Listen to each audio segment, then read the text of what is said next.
தேவனுடைய பரிசுத்த நாமத்திற்கே மகிமை உண்டாவதாக. இன்றைய வேத பகுதி ஆதியாகமம் 1ஆம் அதிகாரம் 29ஆம் வசனம்.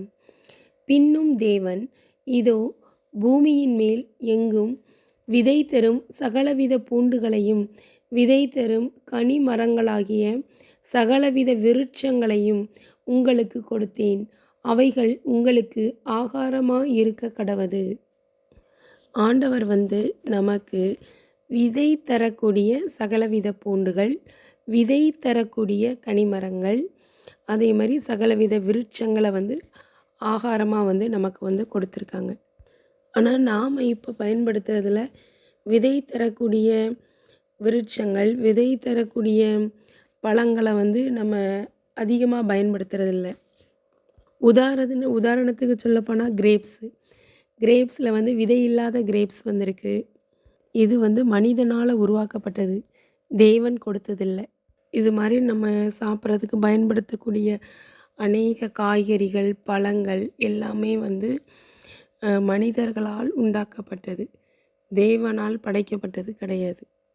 உதாரணத்துக்கு சொல்லணும்னா வெங்காயம், ஹைப்ரிட் வெங்காயம், எல்லா இதுலேயும் ஹைப்ரிட்டு அது மாதிரி வந்துட்டு, தேங்காயிலிருந்து மாங்காயிலிருந்து எல்லாமே ஹைப்ரிட் வகைகள் வந்துட்டு பசுமை புரட்சி அப்படிங்கிற பேரில் மனிதர்களாக நிறைய காய்கறிகளை விளைவிச்சிருக்காங்க.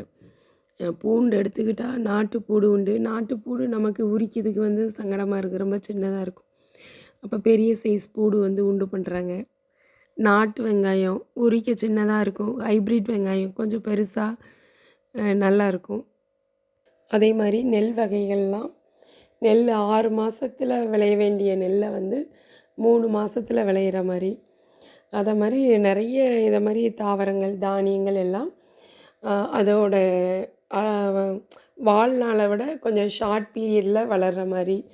இப்போ 10 வருஷத்தில் காய் காய்க்கிற தென்னையை 3 வருஷத்தில் காய் காய்க்க, அது வளராமல் அப்படி ஷார்ட்டாக நின்றுக்கிட்டே பறிக்கிற மாதிரிலாம் தென்னையை உருவாக்குறாங்க.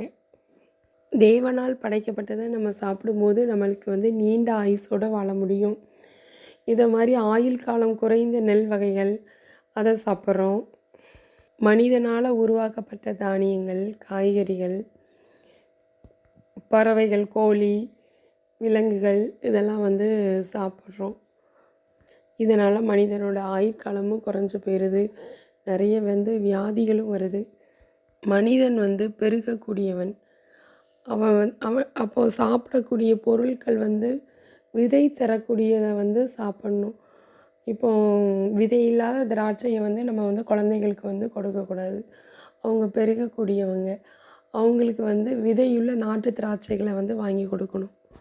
இப்படி விதை இல்லாத பழங்களை சாப்பிட்றதுனால நிறைய பேருக்கு குழந்தை இல்லாமல் அதை மாதிரி பிரச்சனைகள்லாம் வருது. நாம் மனிதனால் படைக்கப்பட்ட, உண்டாக்கப்பட்ட உணவுப் பொருட்களை பயன்படுத்துவதை தவிர்ப்பது நல்லது, அல்லது தவிர்க்க முடியாத சூழ்நிலையில் குறைத்து கொள்வது நல்லது. ஆதியாகமம் 9ஆம் அதிகாரம் 3ஆம் வசனத்தில் ஆண்டவர் சொல்கிறாங்க, நடமாடுகிற ஜீவ ஜந்துக்கள் யாவும் உங்களுக்கு ஆகாரமாய் இருப்பதாக. பசும் பூண்டுகளை உங்களுக்கு தந்தது போல அவைகள் எல்லாவற்றையும் உங்களுக்கு தந்தேன். ஆண்டவர் நடமாடக்கூடிய ஜீவ ஜந்துக்களை தான் நமக்கு ஆகாரமாக கொடுத்துருக்காங்க. ஆனால் இன்றைக்கி மனிதர்களால் உருவாக்கப்பட்ட காரியங்கள், விலங்குகள், கறிக்குனே உருவாக்கப்பட்ட விலங்குகள் நடமாடக்கூடியவே கிடையாது. ஒரே இடத்துல அப்படியே கட்டி போட்டு வச்சுருப்பாங்க. அதேமாதிரி மாம்சத்தை, அதாவது கால்நடைகளை சாப்பிடும்போது மாம்சத்தை அதன் உயிராகிய இரத்தத்தோடு புசிக்க வேண்டாம். உங்களுக்கு உயிராக இருக்கிற உங்கள் இரத்தத்திற்காக பழி வாங்குவேன். சகல ஜீவ ஜந்துக்களிடத்திலும் மனுஷனிடத்திலும் பழி வாங்குவேன். மனுஷனுடைய உயிருக்காக அவனவன் சகோதரனிடத்தில் பழி வாங்குவேன். விலங்குகளை சாப்பிடும்போது அது ரத்தத்தை மட்டும் அவாய்ட் பண்ணிவிட்டு சாப்பிடணும். ஆண்டவர் சொல்லியிருக்காங்க.